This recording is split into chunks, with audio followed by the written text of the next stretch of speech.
dan salam sehat. Perkenalkan, nama saya Puspita Sari. Di sini saya selaku Wakil Kepala Sekolah Bidang Humas. Dan saya sendiri, Hermi Laila Adelia, staf BKK SMK Kesehatan Amanah Husada Yogyakarta. Pada kesempatan kali ini, kami berdua akan memberikan pemaparan tentang mitra sekolah. Silakan diikuti dengan baik sampai selesai supaya kalian lebih mengenal dan tahu gambaran tentang masa depan kalian. Selamat menonton.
Untuk struktur organisasi bidang kehumasan, ada Wakil Kepala Bidang Humas, ada Puspita Sari, saya sendiri, kemudian Ibu Hermi Laila selaku staf BKK, kemudian kita juga akan berkoordinasi dengan Ketua Program Keahlian Farmasi, ada Apoteker Floren Anggidekaros, dan Prodi Perawat Kesehatan, ada Ibu Lutfiana Zanuar Kova.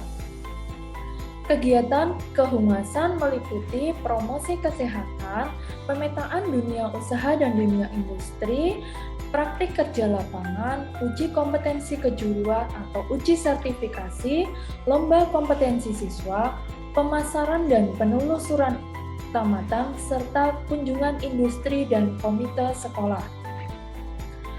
Kegiatan promosi sekolah bertujuan untuk mengenalkan dan mensosialisasikan SMK Kesehatan Amanah Husada pada masyarakat dan industri. Berikut adalah dokumentasi kegiatan promosi sekolah, ada kegiatan bakti sosial, kegiatan lomba-lomba, dan pameran hasil karya siswa. Yang kedua ada pemetaan dunia industri. Inilah yang membedakan antara SMA dengan SMK. Pada SMK, kita memiliki jalinan kerjasama dengan dunia kerja. Berikut ini adalah beberapa rekan kerja sama kita ada PT Kiara Bituimed, Rumah Sakit Raja Wali Citra, Rumah Sakit Umi Hasanah, Rumah Sakit PKU Muhammadiyah Kota Gede, Rumah Sakit Gracia, Rumah Sakit Dr. Sutarto, Rumah Sakit Basnas, Rumah Sakit Mitra Paramedika, Klinik Patalan, Klinik Mitra Sehat, Apotek Mataram Pharma, Apotek Ramadan, Apotek Suci, Apotek El Medica, Apotek Yakia Pharma, beberapa SMP dan MTS di wilayah Yogyakarta, serta beberapa kelurahan di wilayah Yogyakarta.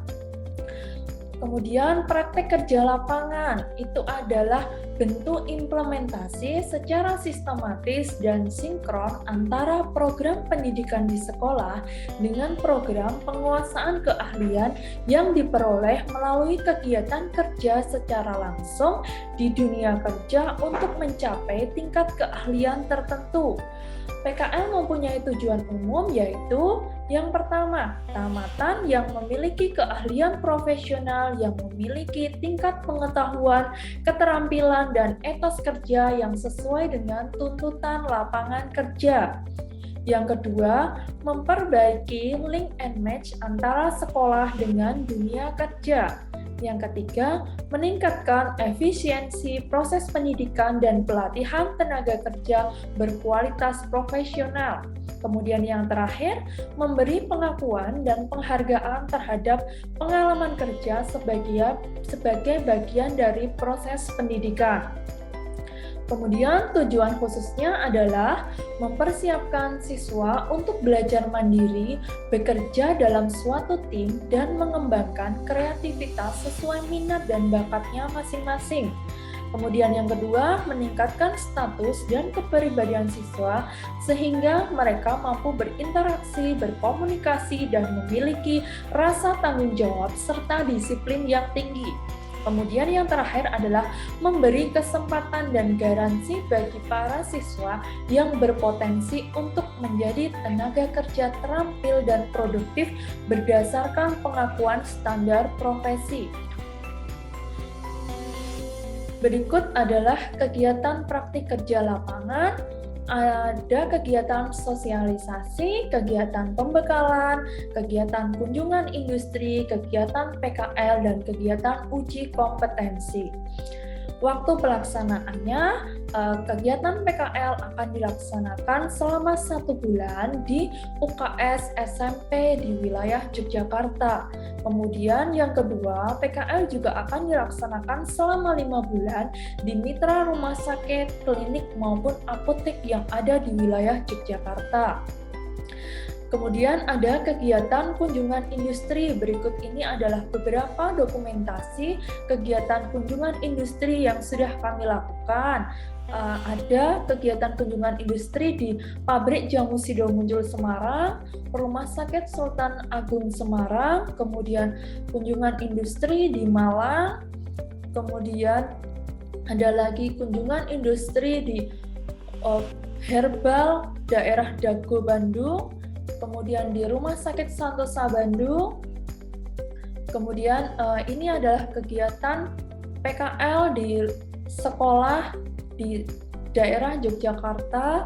Kemudian berikut adalah dokumentasi pelayanan kesehatan yang dilakukan di rumah sakit maupun di apotek di wilayah Yogyakarta. Kemudian karena pada saat ini masa pandemi, kemarin kita juga melakukan PKL yang berlokasi di wilayah tempat tinggal masing-masing. Kemudian selanjutnya ada kegiatan lomba kompetensi siswa tingkat DIY. Untuk materi selanjutnya akan disampaikan oleh Ibu Hermi.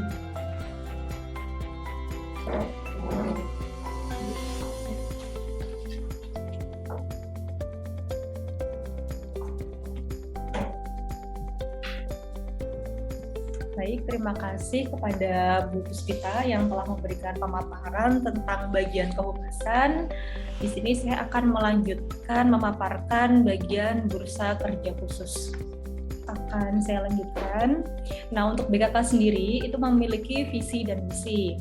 Untuk visinya sendiri adalah menjadi penyalur lulusan SMK untuk dunia usaha dan dunia industri, serta menyiapkan tenaga kerja yang berkompeten di bidangnya.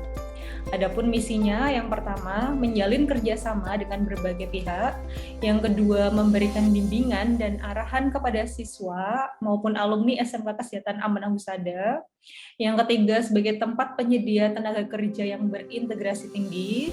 Yang keempat, melakukan verifikasi data siswa, alumni, dan DUDI. Menjalin komunikasi yang baik dengan dunia usaha, dunia industri, BLK, dan Disnaker Trans. Kemudian yang keenam, memberikan pelayanan informasi lowongan kerja kepada siswa dan alumni. Dan yang terakhir, mendidik siswa SMK Kesehatan Amanah Husada untuk berjiwa wirausaha mandiri. Oke, selanjutnya adapun bidang kerja BKK itu yang pertama penelusuran minat dan bakat. Yang kedua bimbingan sesuai minat dan bakat. Yang ketiga konsultasi dan bimbingan karir. Yang keempat penelusuran tamatan atau tracer study. Kemudian yang kelima itu pemberian informasi lowongan kerja. Yang keenam ada rekrutmen tenaga kerja. Kemudian yang terakhir ada verifikasi. Nah, untuk penelusuran minat dan bakat ini sendiri, itu nanti ada 3 tahapan. Yang pertama pengisian angket, di mana pengisian angket ini nanti akan kami berikan saat hari terakhir MPLS, yang mana nanti berupa link. Nah, nanti kalian ngisi di situ.